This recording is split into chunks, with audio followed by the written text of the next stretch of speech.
வணக்கம் மரபணு சொந்தங்களே, எல்லாரும் நல்லா இருக்கீங்கல்ல?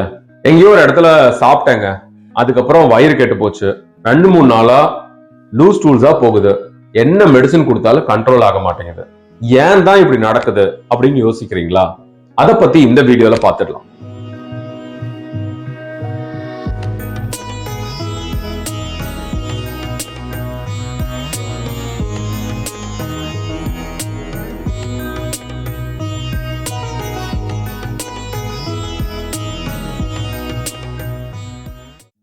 வயிற்றுப்போக்கு லூஸ் டூல்ஸ் ஏற்படக்கூடிய காரணங்கள்ல முக்கியமான ஒண்ணு உணவு ஒவ்வாமை.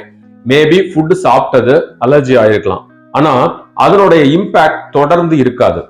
அந்த சமயத்துல ஏதோ ஒரு இன்டைஜஷன் மாதிரி தெரியும், அதுக்கப்புறம் அது சரியா போயிடும். முக்கியமான காரணங்கள் viral infections and bacterial infections.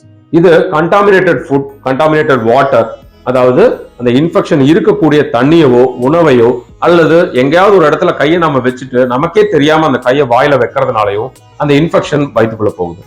வயிற்றுக்குள்ள அந்த இன்ஃபெக்ஷன் இருக்கிற சமயத்துல வயிறு அதை எதிர்த்து போராடுது. என்ன பண்ணுது? வாமிட்டிங் கொடுத்துக்கிட்டே இருக்கும். எப்படியாவது இந்த இன்ஃபெக்ஷனை நான் வெளியில தள்ளிடணும் அப்படின்னு வயிறு சென்ஸ் பண்ணி அதை வெளியில தள்ளுறது தான் வாந்தியா உங்களுக்கு வருது. ஒன்ஸ் அந்த வாந்தி பீரியடை தாண்டினதுக்கு அப்புறமா வயிற்றுல இருந்து அந்த இன்ஃபெக்ஷன் மெதுவா குடலுக்கு போகுது. குடலுக்கு போன உடனே குடல் ரியாக்ட் பண்ண ஆரம்பிக்குது.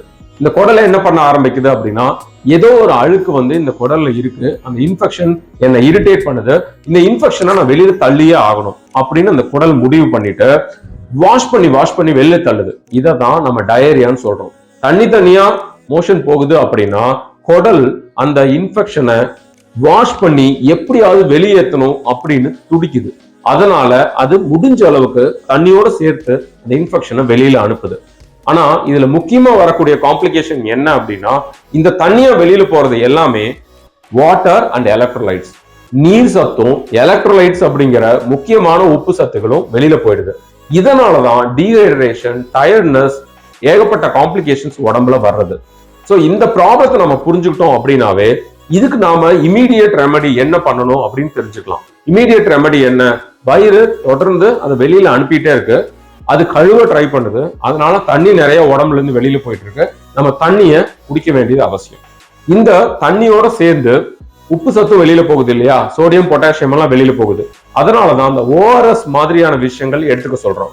ஓரல் ரீஹைட்ரேஷன் சொல்யூஷன் அப்படிங்கிறது இந்த சோடியம் அப்படிங்கிற உப்பு சத்தும் பொட்டாசியம்ங்கிற சத்தும் வாட்டர் அப்படிங்கிறதும் சரியான விகிதத்துல என்னவெல்லாம் வெளியில போகுதோ அதை ரீப்ளேஸ் பண்ணக்கூடிய அளவுல அது இருக்கும். வாமிட்டிங் செட்டில் ஆனவங்க அந்த ORSங்கிற லிக்விடை எடுத்துக்கலாம். வாமிட்டிங் இருக்கு அப்படின்னா வாமிட்டிங் கண்ட்ரோல் மெடிசன்ஸ் எடுத்துட்டு அந்த நீர் சத்துக்குரிய ORS மாதிரியான விஷயங்களை எடுக்கலாம். ORS இல்லாம வேற என்னென்னவெல்லாம் நான் எடுத்துக்க முடியும் அப்படின்னா, மோர் ORS ஈக்குவலண்டா நம்ம கன்சிடர் பண்றோம். இளநீர் நிறைய சாப்பிடலாம், ஜூசஸ் நிறைய சாப்பிடலாம். இந்த விஷயங்கள் எல்லாமே உங்களுடைய நீர் சத்தை மெயின்டைன் பண்றதுக்கு ஹெல்ப் பண்ணுது. முன்னாடி காலரா மாதிரியான வயிற்றுப்போக்கு ஏற்படக்கூடிய இன்ஃபெக்ஷன்ஸ் நிறைய உலகம் ஃபுல்லா ஸ்ப்ரெட் ஆச்சு. ஆனா அதுல உயிர் இழப்புகளை ஏற்படுத்தின விஷயம் என்னன்னா நீர் சத்து குறைபாடு தான். இதை கண்டுபிடிச்ச சயின்டிஸ்ட் உருவாக்குனது தான் இந்த ஓரல் ரீஹைட்ரேஷன் சொல்யூஷன் அப்படிங்கிறது. இது உலக அளவுல பல லட்சம் உயிர்களை காப்பாத்திருக்கு. இப்படி ஒரு விஷயத்த கரெக்டா நம்ம ஃபாலோ பண்ண வேண்டியது அவசியம். நீர் சத்தை மட்டும் கரெக்டா மெயின்டைன் பண்ணுங்க. அடுத்ததான் அந்த இன்ஃபெக்ஷன் சரி பண்றதுக்கு என்ன வழி? வைரல் இன்ஃபெக்ஷன்ஸ் தன்னாலதான் சரியாகும். உடம்போட இம்யூனிட்டி அதுக்கு எதிராக ஃபைட் பண்ணும், அதுல இருந்து ரெக்கவர் ஆகி மெதுவா வரலாம். பாக்டீரியல் இன்ஃபெக்ஷன்ஸ்க்கு ஆன்டிபயோட்டிக்ஸ் உங்க டாக்டர் கொடுப்பாங்க. அமீபிக் டிசென்ட்ரிக்குமே கூட அதுக்குரிய மெடிசன்ஸ் டாக்டர்ஸ் கொடுப்பாங்க. இந்த மெடிசன்ஸ் எல்லாம் கட் லெவல்ல ஆக்ட் பண்றதுக்கு மினிமம் 3 to 5 days எடுக்கும். அந்த நாட்கள்ல உங்களுக்கு இம்ப்ரூவ்மெண்ட் வர்றதுக்கு வாய்ப்புகள் ரொம்ப ரொம்ப குறைவு. அப்ப என்ன பண்ண வேண்டியது இருக்கும்? நிறைய தடவை வயிற்றுப்போக்கு ஏற்படும். அதுக்கு நம்ம நீர் சத்தை மட்டும் மெயின்டைன் பண்ணிட்டு இருந்தாவே மெதுவா இது கொஞ்சம் கொஞ்சமா கண்ட்ரோலுக்கு வரும். அடுத்ததா இந்த நேரத்துல உடம்புக்கு தேவையானது ஜிங்க் சப்ளிமெண்டேஷன். இந்த ஜிங்க் மெடிசன் கூட டாக்டர்ஸோட பிரிஸ்கிரிப்ஷன் பேர்ல நீங்க எடுத்துக்க வேண்டியது அவசியம். குடல்ல நல்ல பாக்டீரியாஸ்னு இருக்கு. இந்த நல்ல பாக்டீரியாஸ் நிறைய எதிர்ப்பு சக்தியும் குடலுக்கு கொடுக்குது. இந்த நல்ல பாக்டீரியாஸ் எல்லாமே இந்த வயிற்றுப்போக்கு ஏற்படுறப்போ வெளியில போக ஆரம்பிச்சிடும். அதை ரீப்ளேஸ் பண்றதுக்காக லாக்டோபேசிலஸ் அப்படிங்கிற சப்ளிமெண்ட்ஸும் உங்களுக்கு கொடுப்பாங்க. இந்த லாக்டோபேசிலஸ் தயிர் மாதிரியான விஷயத்துல கூட நிறைய இருக்கு. இந்த மாதிரியான மெடிசின்ஸ், அதாவது நிறைய நீராகாரம் எடுத்துக்கிறது, ஜிங்க் சப்ளிமெண்டேஷன், ஆன்டிபயோட்டிக்ஸ் டாக்டர்ஸ் கொடுத்தா எடுத்துக்கிறது, ப்ரோபயோட்டிக்ஸ், லாக்டோபேசிலஸ் மாதிரியான விஷயங்களை எடுத்துக்கிறது தான் இதுக்குரிய மெடிகேஷன்ஸ். சரி, மெடிசின் போட்டுட்டோம் அப்படின்னா உடனே இது சரியாகாது. நான் சொன்ன மாதிரி மெதுவா தான் சரியாகும். அது வரைக்கும் என்னென்ன பண்ணணும் அப்படின்னா, நீர் சத்து அதிகமா எடுத்துக்கணும். அரிசினால செஞ்ச உணவுகள் அது எளிதா ஜீரணம் ஆகக்கூடிய உணவுகளா இருக்கு. என்ன மாதிரியான லூஸ் டூல்ஸ் இருந்தாலும் அரிசி கஞ்சி, இட்லி, தயிர் சாதம் இந்த மாதிரியான விஷயங்கள் ரொம்ப ரொம்ப கட்டுக்கு நல்லது. இந்த நேரத்துல தயிர் நிறைய எடுத்துக்கலாம். அதுல நான் சொன்ன குட் பாக்டீரியாஸ் நிறையவே இருக்கு.